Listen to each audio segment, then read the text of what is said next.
Hola, muy buenas tardes. El día de hoy voy a impartir la clase número 2 de procesal penal. Como les había comentado con anterioridad, el procesal penal y procesal civil se iba a dividir en estas tres clases. Las primeras dos iban a ser de procesal penal y la última iba a ser de procesal civil. Sin embargo, el día de hoy vamos a dar la primera hora de procesal penal en relación a la etapa intermedia y juicio oral, y posteriormente se va a mandar un link para que hagan un examen de la clase pasada. En la siguiente clase les voy a mandar otro link para que realicen un examen de 10 preguntas de esta clase, y en la siguiente clase también vamos a llevar procesal civil y vamos a terminar con otro examen de procesal civil. Las preguntas van a ser relativamente sencillas, son 10 preguntas por cada clase, es decir, van a ser 3 exámenes, 10 preguntas por cada uno de ellos. Las 10 preguntas del día de hoy son preguntas abiertas y son, pues como les comentaba, de la clase anterior. Y para el siguiente martes, pues les voy a mandar otro link de otro examen, ¿va? Y van a ser pues las 10 preguntas de la clase del día de hoy. Esas preguntas sí van a ser de opción múltiple, y el siguiente examen también van a ser probablemente de opción múltiple, de materia civil. Y bueno, vamos a comenzar con la etapa intermedia. Bueno, la etapa intermedia tiene por objeto el ofrecimiento y admisión de los medios de prueba, así como la depuración de los hechos controvertidos que serán materia del juicio. Esta etapa se compondrá de dos fases, una escrita y otra oral. La fase escrita iniciará con el escrito de acusación que formula el Ministerio Público y comprenderá todos los actos previos a la celebración de la audiencia intermedia.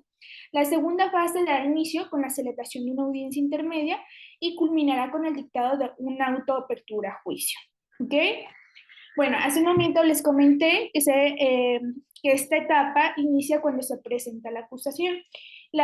Una vez que se cierra el plazo de cierre de investigación, como se les comenté en la clase pasada, es decir, los 6 meses como máximo, o de acuerdo a lo que se haya pedido en audiencia, 5 meses, 4 meses, una vez que se termine ese plazo de cierre de investigación, el agente del Ministerio Público tiene 15 días para presentar la acusación, o bien puede solicitar sobreseimiento de la causa o cualquier otro objeto que tenga o finalidad que tenga la investigación. Si en esos 15 días no presenta la acusación, normalmente el juez de control previene al fiscal diciéndole: oiga, señor fiscal, la gente del Ministerio Público no ha presentado la acusación correspondiente, pues dígame qué está pasando, ¿no? Y ya el fiscal le habla con su agente del Ministerio Público, le dice: oye, ¿por qué no has presentado acusación? Y ya pues puede presentarla, pero tiene 15 días para presentar esa acusación. Esa acusación es la fase escrita que les comentaba hace un momento. Esa acusación, ¿qué debe de tener, qué debe de contener, qué debe de tener? Bueno, una vez concluida esta fase de investigación, la acusación se presenta ante el juez de control y debe tener lo siguiente. En primer lugar, se debe individualizar a los acusados y a su defensor. Es decir, en este documento se va a establecer el nombre de los acusados, si son varios o un acusado, y también su defensor. Es decir, se pone el nombre del acusado, si está en libertad su domicilio, su correo electrónico, su número telefónico, o si está privado de libertad, pues en qué centro penitenciario está, también igual su nombre completo, y también los de su defensor o defensores, por ejemplo, también sus nombres completos, su número de cédula, su domicilio procesal, entre otros pequeños datos, pero eso es principalmente la individualización de los acusados y su defensor. Ese es el primer requisito que pide el Código Nacional de Procedimientos Penales en su artículo 335. El segundo requisito es la identificación de la víctima y ofendido, así como su asesor jurídico, pues básicamente es lo mismo que la individualización de los acusados y su defensor, pero ahora con la víctima y su asesor jurídico. Como número 3, es la relación clara, precisa, circunstanciada y específica de los hechos atribuidos en modo, tiempo y lugar, así como su clasificación jurídica. Bueno, son los mismos hechos que ya se mencionaron en la formulación de imputación. El hecho de que se vuelvan a establecer hechos literalmente en la acusación escritos, no quiere decir que se puedan cambiar estos hechos que se mencionaron en la formulación de imputación. Como mencionaba en la clase anterior, la formulación de imputación es la etapa o más bien la parte más importante de todo el proceso penal. ¿Por qué? Porque aquí se define todas las circunstancias que se van a llevar durante toda la etapa o todo el proceso penal, es decir, circunstancias de modo, tiempo y lugar. Si bien el juez de control puede reclasificar el delito, no se pueden cambiar los hechos que fueron mencionados en la formulación de imputación. Por lo tanto, es muy importante que en esta etapa pues establezca bien cuál es la pretensión de todo el proceso penal. Entonces, aquí en la acusación puedes establecer esos mismos hechos que se señalaron, es decir, no los puedes variar, no los puedes cambiar, aunque si bien puedes narrarlos de forma distinta o más resumida, porque es una acusación, puedes señalar los hechos más resumida, no quiere decir que los puedas cambiar.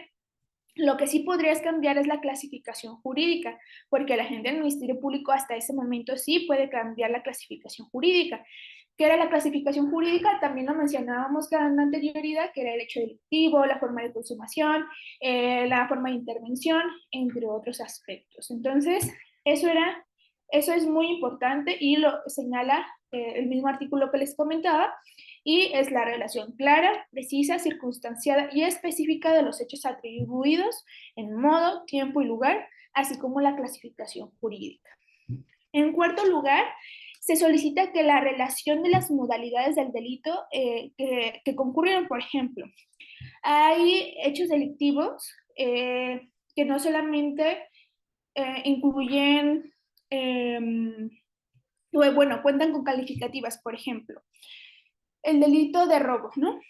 Una persona se mete a robar a una finca habitada por diversas personas. En este caso, el robo no solamente es un robo, sino es un robo calificado. ¿Por qué? Porque se ingresó a un domicilio particular habitado. Y el Código Penal del Estado de Jalisco refiere que cuando una persona ingresa a un domicilio a cometer un hecho delictivo, por ejemplo, el robo, se considera calificativo por la vulneración al derecho de que tú en tu lugar como más seguro, ese lugar fue vulnerado, entonces pues se considera como tal una calificativa. Eso va en esa parte, en la fracción cuarta, las modalidades que hay o si existiera otra modalidad. Obviamente hay muchísimas más, pero esta es la que se me ocurre en este momento. También este mismo artículo establece la fracción quinta, que es la autoría o participación concreta que se le atribuye al acusado.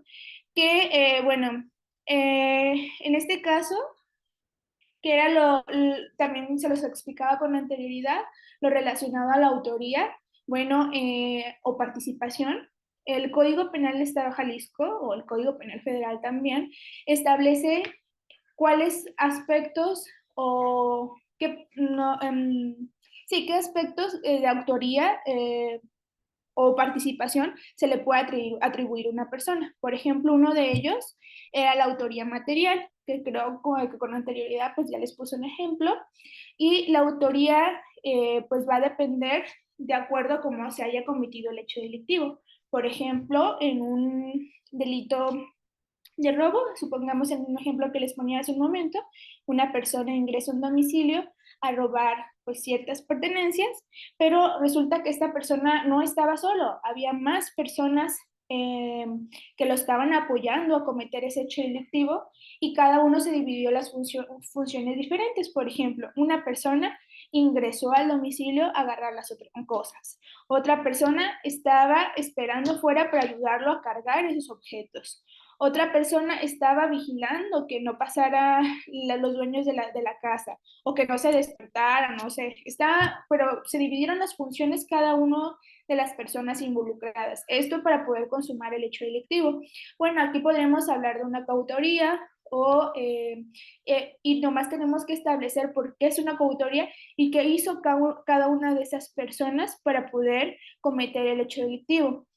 Se puede decir que a veces no hay coautoría cuando la función de la persona que le fue atribuida, por ejemplo, vigilar algo o vigilar a alguien, no solamente conducir el vehículo donde se iban a llevar las cosas, A veces ese tipo de conductas no son muy relevantes para la consumación del hecho delictivo. Entonces, a veces se debate ese aspecto en audiencia, es decir, digamos, si la función de esa persona de manejar se hubiera quitado, aún así se hubiera podido consumar el hecho delictivo, pues puede ser que sí. ¿Por qué? Porque otra de las personas que se metió a robar pudo haber manejado, ¿no? Pero supongamos que ninguna de esas personas podía manejar, entonces no sabía, esa era la única persona y era la única función, pues entonces podríamos decir que sí. Esto ya puede variar de acuerdo al hecho, pero aquí es muy importante establecer la autoría y cómo fue la intervención de cada una de las personas. Ahora, la fracción sexta. La fracción sexta de este artículo establece la expresión de los preceptos legales aplicables. En este caso, simplemente es manifestar todas las leyes, todos los reglamentos, todos los manuales, tratados internacionales o códigos que aplican para el presente caso. Por ejemplo, no sé, en hechos cometidos en contra de niños, niños y adolescentes, pues la Ley General de Niños, Niños y Adolescentes, la Ley General de Protección a Niños, Niños y Adolescentes, o todas las leyes que tengan relación a. Entonces solamente es muy simple, todo lo que tenga relación a aspectos jurídicos se agrega en la acusación. Ahora, otra fracción que también requiere, perdón, ah, ok, otra fracción que requiere el artículo 335 que tiene que venir dentro de la acusación es la fracción séptima, que habla del señalamiento de los medios de prueba que se pretendan ofrecer, así como la prueba anticipada que se hubiera desahogado en la etapa de investigación. Bueno, aquí simplemente es la narración de cada uno de las personas. Bueno, no sé si recuerdan que había datos de prueba, medios de prueba y pruebas. En la etapa intermedia son medios de prueba, en la etapa inicial son datos de prueba y en la etapa intermedia medios de prueba. Entonces, en este caso, se van a establecer, por ejemplo, tenemos al testigo Juan Pérez, el cual nos va a venir a decir o va a ir a juicio oral o a audiencia de juicio a decirnos tal cosa, es decir, en qué va a consistir la declaración de esta persona. Y se va a establecer en la acusación todos los datos de prueba que teníamos, pero ahora como medios de prueba. Es decir, vamos a establecer el nombre de la persona y qué es lo que nos va a venir a decir, ya no como un documento, sino ahora ya como un medio, una persona específicamente que nos va a proporcionar esa información. Esta información de los medios de prueba se divide en varias partes. Por ejemplo, hay testigos lego, que son, bueno, ahorita les explico, testigos lego, testigos peritos y también documentales. Ok, los testigos legos pues son cualquier persona que nos pueda proporcionar información en relación al hecho. También están los testigos, son los peritos, pues simplemente los que hacen los peritajes. Y también hay testigos expertos. Estos no necesariamente tienen que ser peritos, simplemente son personas conocedoras en relación a un hecho en específico. Y bueno, estas personas también se dividen en otro apartado. Y las documentales o los objetos que vayan a ser incorporados en juicio oral. Y estos se dividen en varias partes para que haya mejor organización en la acusación.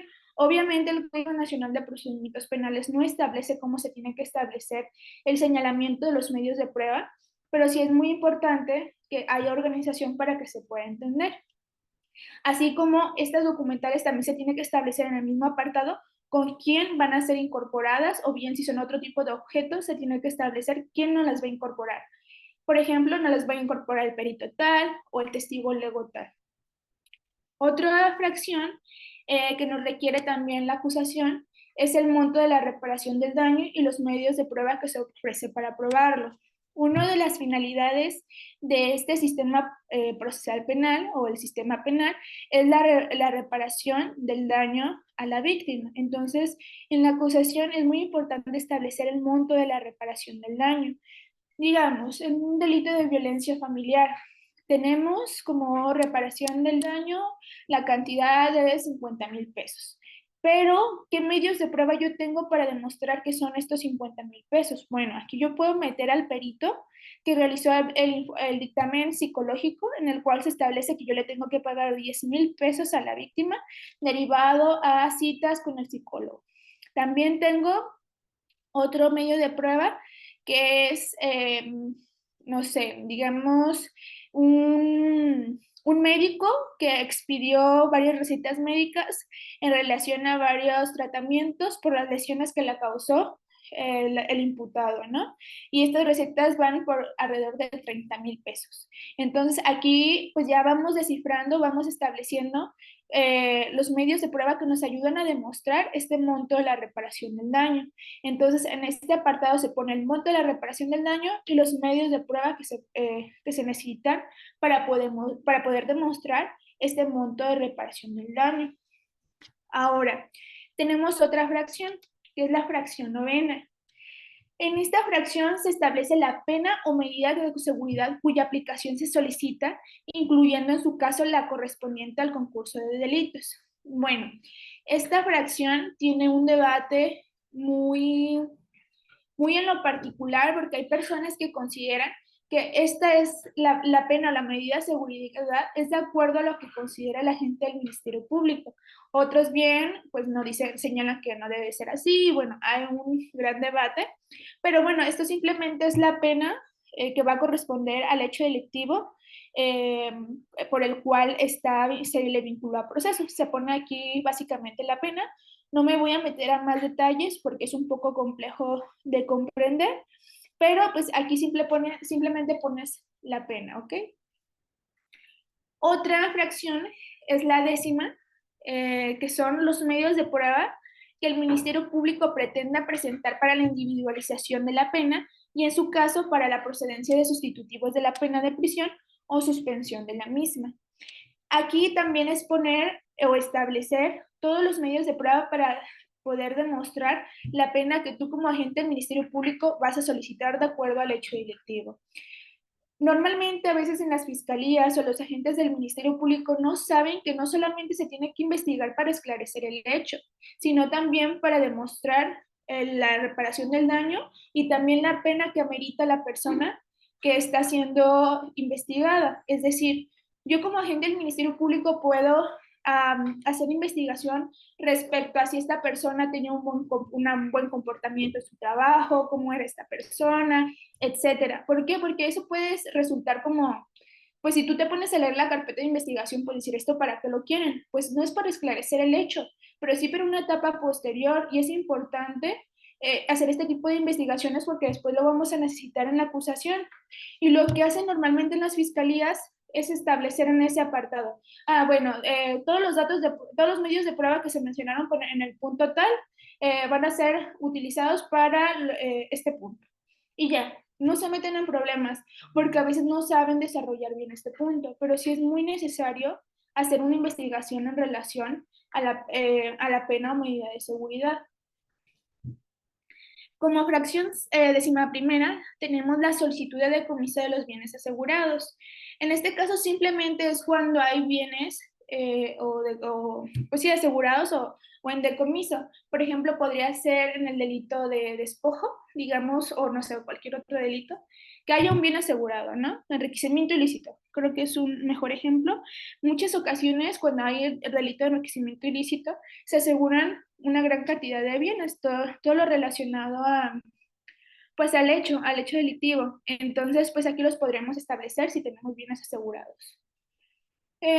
Como décima segunda, tenemos la propuesta de acuerdos probatorios. Bueno, aquí en los acuerdos probatorios vamos a establecer si nosotros como fiscalía tenemos un acuerdo con la defensa para no debatir algo en específico del hecho delictivo en el juicio oral. Por ejemplo, también hay un delito, no sé, el mismo de robo, que es algo muy sencillo de comprender. Um, no sé, nos pusimos de acuerdo, la defensa como la fiscalía, en decir que el hecho delictivo sucedió en la calle Álvaro Obregón, número 38, en Jardines de la Paz, ¿no? Supongamos. Esto en Guadalajara, Jalisco. Entonces, esto, si llegamos al acuerdo, tanto la defensa como la fiscalía, esto no se va a debatir en juicio oral. Aquí todo lo que no se quiera debatir, pues en una etapa posterior, porque a veces resulta lógico, o la defensa sabe que no va a ir su debate en relación a eso, que no le importa si se queda demostrado o no, pues se establecen acuerdos probatorios, pero esos acuerdos probatorios ya quedaron como probados, es decir, si tú como defensa aceptas algo en el acuerdo probatorio, ya no lo vas a poder debatir posteriormente, queda como demostrado. Entonces hay que tener mucho cuidado en las propuestas de acuerdos probatorios. Y por último, está la solicitud de que se aplique alguna forma de determinación anticipada del proceso cuando ésta proceda. En este caso, pues, por ejemplo, si quieren llegar a, no sé, a un abreviado o, no sé, cualquier forma de determinación anticipada, aquí también se puede establecer, pero no, pues, no es la gran cosa, simplemente es establecer ese aspecto en esta fracción, pero es muy importante para la acusación, es uno de los requisitos que tiene que tener la misma. Y bueno, pues como les comentaba con anterioridad, la acusación solo se puede formular por los hechos y las personas señaladas en la imputación y en el auto de vinculación a proceso. Y bueno, una vez que se presenta la acusación en esos 15 días que también les comentaba, es decir, después de que se terminó el proceso de cierre de investigación en los 15 días, se presenta la acusación ante el juez de control, se tiene que notificar esa acusación tanto a la víctima, es decir, al asesor jurídico, como a la defensa. De hecho, el artículo 336 habla de la notificación de la acusación, el cual señala, una vez presentada la acusación, el juez de control ordenará su notificación a las partes al día siguiente. Con dicha notificación se les entregará copia de la acusación. Es decir, que al día siguiente él tiene que notificar, por ejemplo, si el agente del Ministerio Público dentro de esos 15 días él presenta la acusación, no sé, a los 7 días, pues al día siguiente básicamente el juez de control tendría que notificar a las partes. Eso se supone, eso es el deber ser, pero realmente no sucede. Ahora, en relación al descubrimiento probatorio, esta etapa es bueno, es ya la última donde se puede hacer el descubrimiento probatorio por parte de la Fiscalía. Es decir, la Fiscalía, no sé si recuerdan que teníamos un plazo de investigación complementaria. Durante este tiempo ellos pudieron realizar más actos de investigación, pudieron obtener más información, etcétera. Y todo esto que él obtuvo, así como todo lo que ya había, si no fue entregado a la defensa, tiene que ser proporcionado a la defensa. Es decir, todos los indicios, todo lo documental, todo tiene que ser informado a la defensa respecto pues a todo lo que hay en la carpeta de investigación. En esto consiste básicamente el descubrimiento probatorio y viceversa.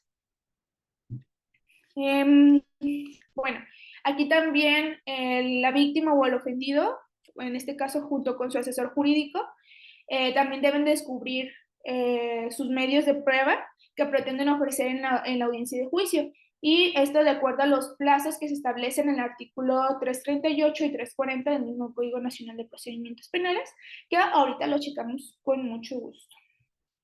Dejen verificarlos. Miren, el artículo 338 habla de la coadyuvancia de la acusación. Dice, dentro de los 3 días siguientes de la notificación de la acusación formulada por el Ministerio Público, la víctima u ofendido podrán, mediante escrito, 1, constituirse como coadyuvantes en el proceso, 2, señalar los vicios formales de la acusación y requerir su corrección, 3, ofrecer los medios de prueba que estimen necesarios para complementar la acusación del Ministerio Público, de lo cual se deberá notificar al acusado, y 4, solicitar el pago de la reparación del daño y cuantificar su monto. Bueno, básicamente estos son los días que tiene el asesor jurídico para realizar lo conducente, pero también son esos días para que él pueda hacer su descubrimiento probatorio. Ahora, en relación a las reglas generales de la coadyuvancia, se comenta también que si la víctima u ofendido se constituyera en coadyuvancia con el Ministerio Público, le serán aplicables en lo conducente las formalidades previstas para la acusación de aquel. Y bueno, el juez de control deberá correr traslado de dicha solicitud a las partes. Es muy importante la coadyuvancia del asesor jurídico, a veces, aunque no lo parezca, sí es importante. ¿Por qué? Porque la gente del Ministerio Público a veces se equivoca en la acusación, por ejemplo, el día de los hechos o medios de prueba, no mencionó la información que iba a proporcionar cada uno de estos en juicio oral, entre otros aspectos, detallitos en relación a la calificación jurídica, y el asesor jurídico en coadyuvancia puede mencionar que hay errores y que deberán de ser modificados y bueno, esto es importante.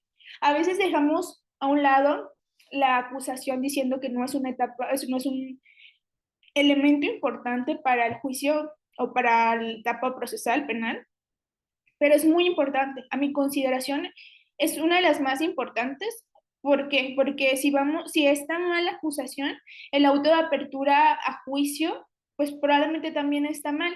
Y eso nos puede perjudicar en el juicio oral y vamos a perder nuestro asunto.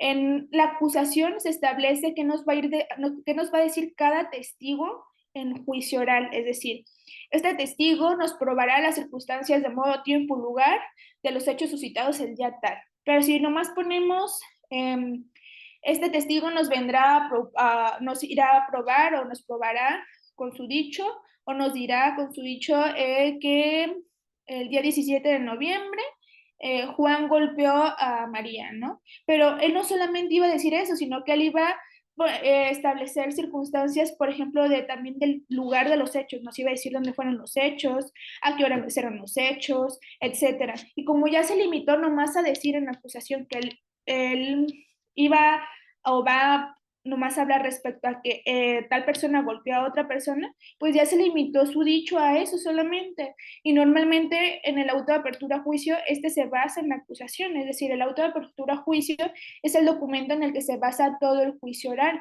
Entonces, es perjudicial, sí, por eso es muy importante hacer la acusación de forma idónea, correcta, que el asesor jurídico coadyuve con el agente del Ministerio Público por si hay errores y ser modificados los mismos.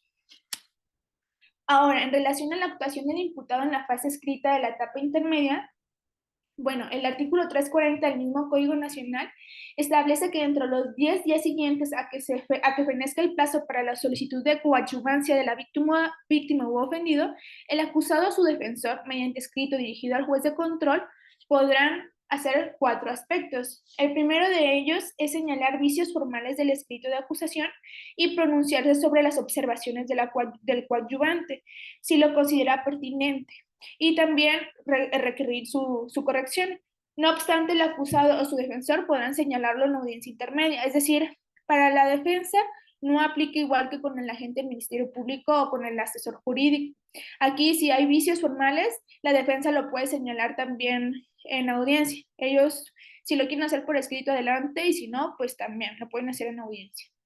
Otro de los aspectos es ofrecer los medios de prueba que pretenda se desahogue en el juicio, solicitar la acumulación o separación de acusaciones y manifestarse sobre los acuerdos probatorios.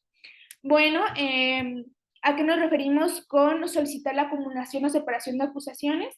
Cuando hay varios imputados o a veces relacionados con un mismo hecho, etcétera, el abogado defensor para llevar una mejor defensa o por alguna circunstancia jurídica importante, puede solicitar la separación de las acusaciones de cada uno de los imputados que hay dentro del mismo proceso, dentro de la misma carpeta de investigación. Es decir, que se divida cada uno de ellos o de acuerdo a su representado, con la finalidad de garantizar algo en especial, por ejemplo, que se vayan a perjudicar entre ellos o algo que se pueda suscitar. Entonces, se puede solicitar la separación de las acusaciones o bien la acumulación de las mismas. Normalmente viste que se separan más que acumular, pero puede suceder. Y bueno, esto es básicamente lo relacionado a la fase escrita. Entonces, sí, recuerden que son 2 fases, la escrita y la oral. Entonces, esto es básicamente la fase escrita, la presentación de la acusación. Entonces, tiene que tener esos requisitos. Es un documento sencillo que debe de cumplir con esos puntos. Si cumple, pues básicamente está bien. Las formas pues ya no son tan trascendentes siempre y cuando cumplan con el fondo. Entonces, la acusación es la fase escrita. Y después está la fase oral. Una vez presentada la acusación, es decir, pues se notificó a las partes, etcétera, se tiene que citar a la audiencia ya pues oral, es decir, la fase oral. ¿A qué voy con esto? Bueno, una vez de que se cita a las partes a la fase oral, pues tienen que acudir como tal a la audiencia, y se va a mencionar como tal esa acusación de forma resumida. Es decir, simplemente vas a decir los hechos de forma resumida, los acusadores, perdón, los medios de prueba de forma resumida y toda la acusación escrita, pero de forma resumida. Esto ya en la audiencia. Y obviamente ya citado tanto el agente del Ministerio Público, el asesor jurídico, la defensa y el imputado. Ahí va a consistir, el debate va a ser en la depuración de los medios de prueba, ¿ok? Es muy importante aquí para la defensa depurar los medios de prueba que primero no le convengan. Obviamente va a entrar a debate eso. ¿Por qué? Porque a veces eso es como estrategia. Jurídicamente no se puede, es decir, no puedes suprimir medios de prueba simplemente porque no te convienen. Esto es como por estrategia. Pero esta audiencia básicamente es para depurar. Creo que déjenme checar el artículo. Hay un artículo que nos habla de la depuración y cuáles son los requisitos. Un momento.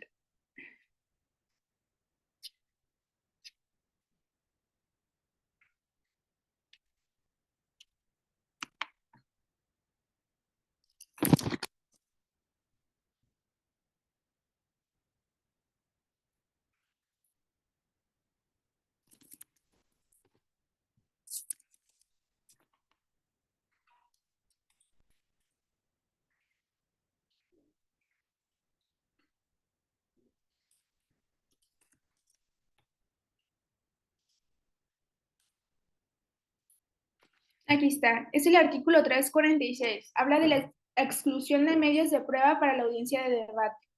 Aquí nos habla de varios aspectos. El primero de ellos es cuando el medio de prueba se ofrezca para generar efectos dilatorios en virtud de, primero, ser sobreabundantes, segundo, ser impertinentes y tres, ser innecesarios. A.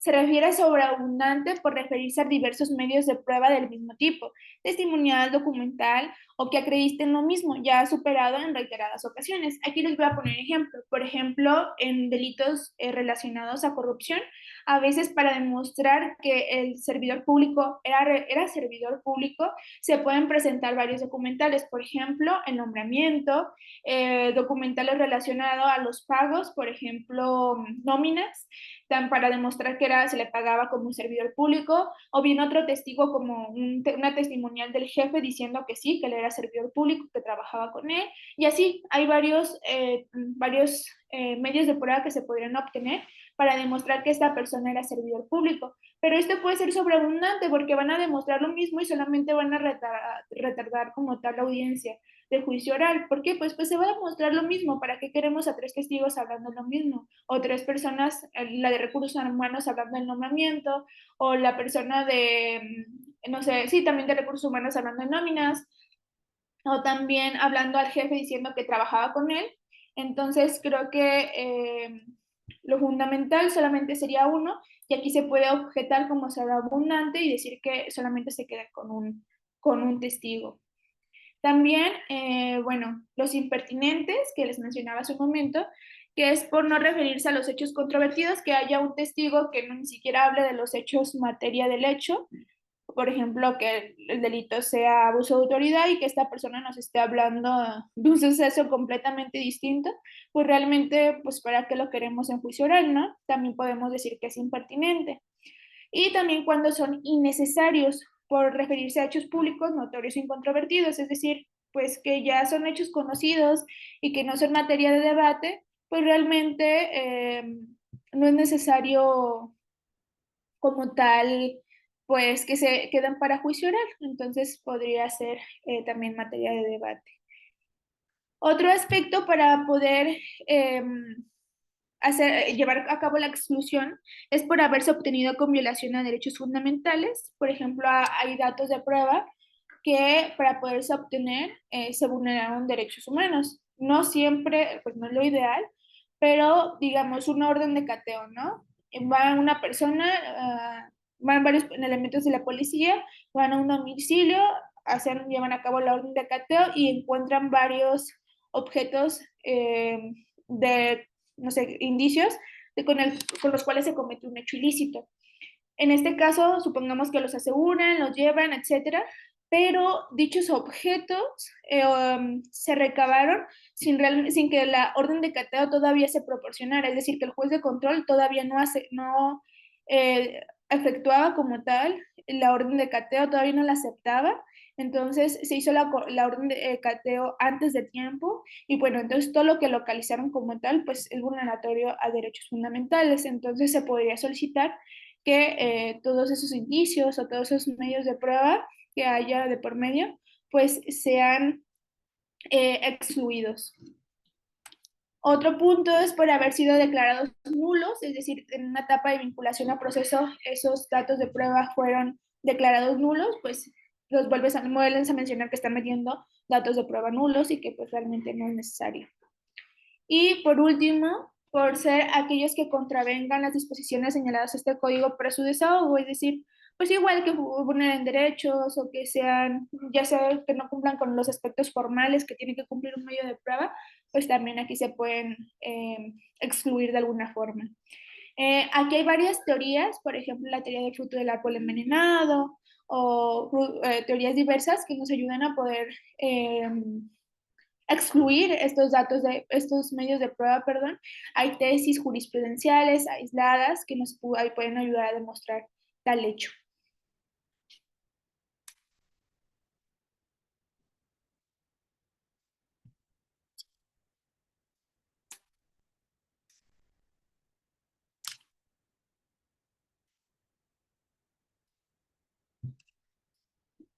Y bueno, eso es básicamente en relación a la etapa intermedia en la fase oral. La fase oral básicamente consiste en eso. Y bueno, una vez terminada esa exclusión, se va a ordenar al juez de control, o más bien el juez de control, dictará el auto de apertura a juicio oral que deberá indicar varios aspectos. Es decir, en primer lugar, que es, en el auto de apertura a juicio oral es un documento que establece lo siguiente. En primer lugar, el tribunal de enjuiciamiento competente para celebrar la audiencia de juicio. En juicio oral, el juez de control que llevó la etapa de investigación inicial y la etapa intermedia no es el mismo. En juicio oral se designa un nuevo tribunal, ya sea de 3 personas o un unitario de un juez, para que pueda llevar este juicio oral.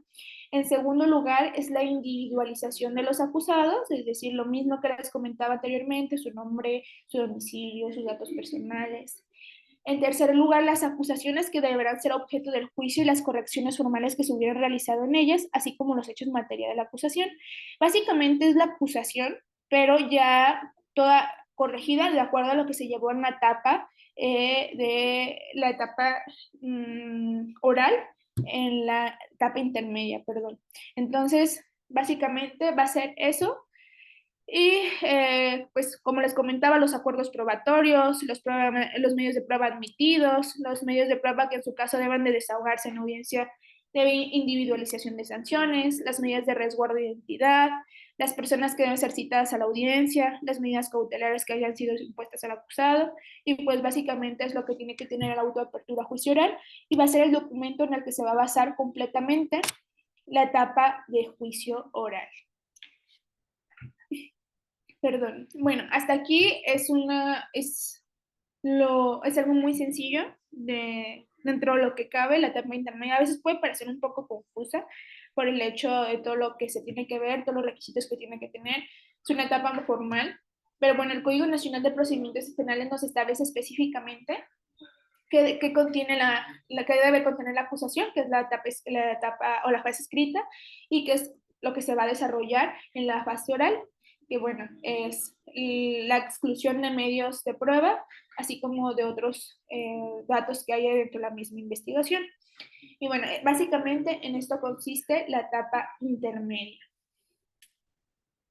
Y bueno, voy a anexar a este chat link. Hay un momento.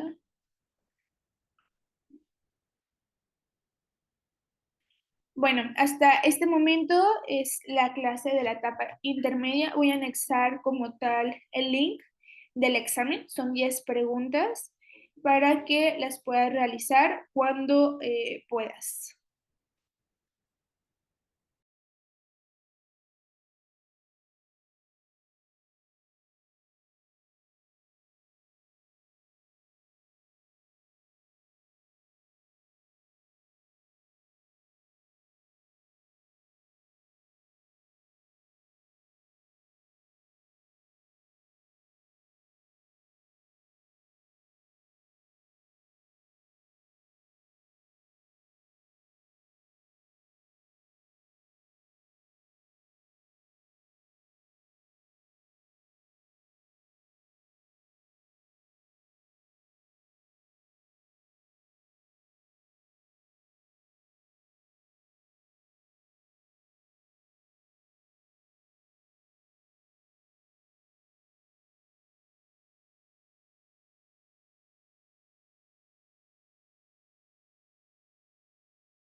Les dejo mi número de teléfono, es 3311-310179. Cualquier duda referente a hoy me la pueden hacer saber. Y también para que me escriban para mandarles el link del examen de la clase anterior. Y también como tarea, por favor, verifiquen bien un ejemplo de una acusación, porque vamos a hablar posteriormente de eso. Entonces, queda pendiente un ejemplo de la acusación como tarea y número dos, que me manden mensaje al 3311-310179 que dejen el chat con la finalidad de mandar el link del examen de la clase anterior. Y bueno, nos vemos. La siguiente clase vemos juicio oral y lo restante, así como vamos a tener dos exámenes. Así que si se pueden conectar o si te puedes conectar sería de gran ayuda.